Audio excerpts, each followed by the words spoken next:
Shalom Bapak Ibu, saudara-saudara yang terkasih dalam Tuhan Yesus Kristus. Pagi hari ini kita kembali merenungkan kebenaran firman Tuhan. Hari ini kita sudah sampai pada 1 Samuel 19 ayat yang ke-8. Ketika perang pecah pula, maka majulah Daud dan berperang melawan orang Filistin.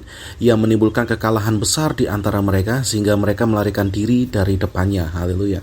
Hari ini kita belajar dari 1 Samuel 19 ayat 8, saudara, bagaimana dalam setiap peperangan Daud mengalami kemenangan, dan kemenangan yang dialami oleh Daud ini adalah kemenangan yang luar biasa, karena kemenangan yang dialami Daud ini adalah kemenangan yang melebihi dari kemenangan Saul pada saat itu.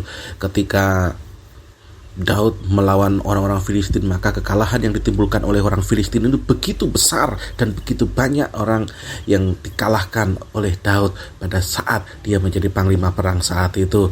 Dan itulah yang menjadi sebab bahwa Saul sakit hati dan ingin membunuh Daud, karena Daud lebih perkasa daripada Saul hari itu.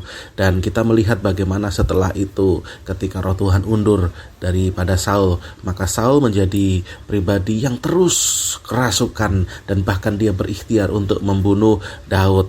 Tetapi Daud luput 2 kali percobaan pembunuhan melalui tombak, lemparan tombak. Daud bisa menghindar, dan akhirnya kalau saudara baca di pasal 19 secara utuh, Daud akhirnya melarikan diri, dia berjumpa dengan Samuel.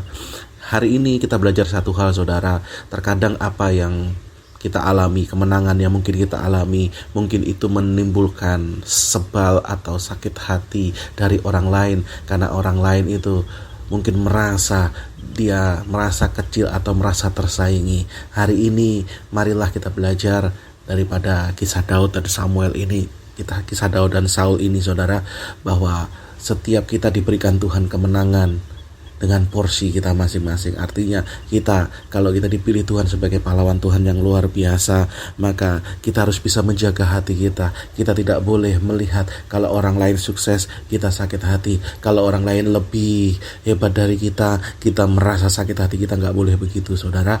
Maka kita harus menjadi pribadi yang terus menjadi pribadi yang rendah hati di hadapan Tuhan. Kalaupun kita bisa mengalahkan musuh kita, kalau kita pun bisa menimbulkan kekalahan besar terhadap musuh-musuh kita, itu karena Tuhan yang menyertai hidup kita. Hari ini satu hal juga kita belajar, mari kita tetap taat kepada Tuhan, supaya roh Tuhan tetap ada dalam setiap kehidupan kita dan penyertaan Tuhan terjadi atas setiap kehidupan kita. Jangan pernah kita melanggar firman Tuhan, ketaatan kepada Tuhan kita harus terus jaga supaya kita tidak menjadi Saul yang roh Tuhan sudah undur daripadanya. Dan ketika roh Tuhan undur daripadanya, maka sakit hati, kepahitan itu akan menguasai hidup kita.